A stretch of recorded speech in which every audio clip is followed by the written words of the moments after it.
Je regarde ce qui est important pour l'avenir. Est-ce qu'on veut épuiser nos sols pour que les générations futures meurent de faim ou les garder en santé pour qu'ils continuent à nous nourrir?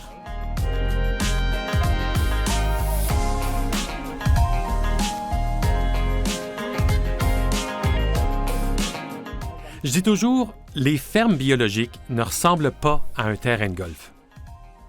Vous pouvez voir que bien d'autres plantes poussent dans le vignoble. Ces plantes abritent certains champignons et insectes bénéfiques. Et ils nous aident à maintenir l'équilibre dans le vignoble ou dans la ferme.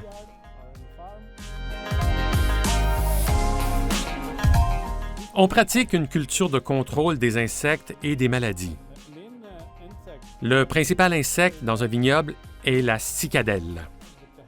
Ce qui se passe quand on atteint environ 20 degrés, c'est que les insectes commencent à déposer leurs œufs sur les 4 ou 5 premières feuilles de la vigne.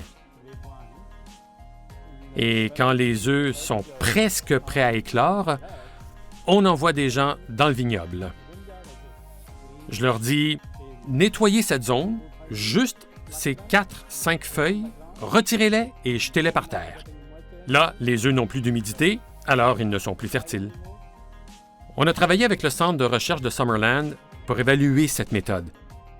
Et on a conclu que 72% de la population est contrôlée en faisant ça. Ça permet aussi de contrôler les champignons dans les raisins parce qu'ils sont plus exposés au soleil.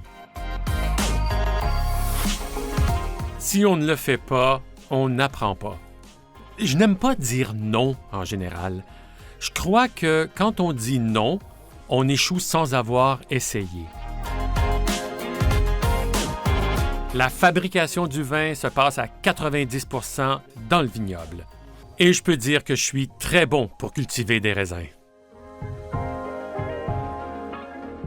L'avenir est très prometteur parce que il y a 27 ans, quand j'ai commencé dans l'industrie, si vous parliez de culture biologique, tout de suite, on vous pensait hippie.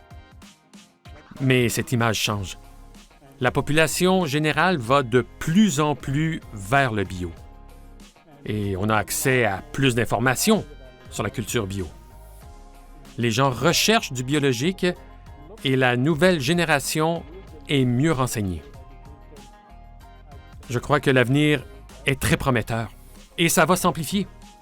Pour l'industrie du vin, je pense que d'ici 5 à 10 ans, on va probablement avoir plus de 50% des gens qui vont pratiquer une culture bio, parce que je vois ce changement.